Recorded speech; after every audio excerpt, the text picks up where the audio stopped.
હરે કૃષ્ણ કૃષ્ણ કૃષ્ણ હરે હરે હરે રામ રામ રામ હરે. જય શ્રી કૃષ્ણ, જય શ્રી રામ. મિત્રો, આજે આવી ગયા છીએ આપણે જોતાણ ગૌશાળામાં. જે મારો જન્મદિવસ છે, મને હરખની વાત છે કે ભગવાન શ્રી કૃષ્ણ પાસે આજે એટલું જ માંગીશ કે મારા જન્મદિવસ નિમિત્તે ભગવાન મને જ્યાં સુધી આ જીવનમાં છું ત્યાં સુધી બસ આટલી ગાયોની સેવા કરવાનો મને મોકો આપે ને હંમેશા સારા કર્મો તરફ દોરે અને આપણે જેટલી થાય એટલી આપણે સેવા કરીએ અને સારા કર્મો તરફ દોડીએ.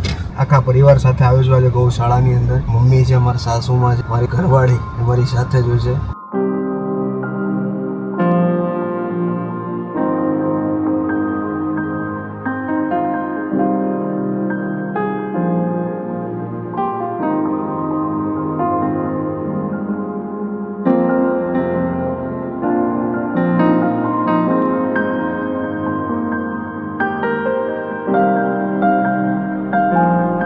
આજે અમારા ધ્રુવની જન્મદિવસ નિમિત્તે અમે આજે ગૌ સેવા માટે આવ્યા છીએ. ધ્રુવને આકાશ ભરીને એના જન્મદિવસ નિમિત્તે શુભકામના પાઠવીએ છીએ.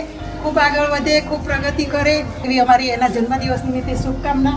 આજે ધ્રુવનો જન્મદિવસ છે, તે નિમિત્તે અમે તેને ગાય માટે રોટલી ખવડાવવા આવ્યા છીએ. તે સાથે હું ધ્રુવને આશીર્વાદ પણ આપું છું કે તે આવી રીતે ગાયોની સેવા કરતી રહે. હરે કૃષ્ણ કૃષ્ણ કૃષ્ણ હરે હરે હરે રામ રામ રામ હરે. બસ બધા મિત્રોને એટલું કહેશ, તમારો જન્મદિવસ હોય કંઈ પણ હોય, તમે ગૌશાળામાં ગૌ સેવા કરજો. રેસ્ટોરન્ટમાં ફરવા જવા બધું વ્યાજબી છે, પણ તમારે પહેલું કામ આ કરવાનું. તમારો જન્મદિવસ હોય, ખુશીનો દિવસ હોય એટલે ભગવાન તમારું કાંઈ અટકવા ન દે. અહીંથી જવાનું છું બીજી ગૌશાળામાં ન્યાય સેવા કરવાની છે. અને હમણાં આવી રહ્યો છે શાકભાજીનો ટેમ્પો અને શાકભાજી ખવડાવશું આપણે ગાયને અને આપણો જન્મદિવસ બહુ વ્યવસ્થિત બનાવશું. ધન્યવાદ.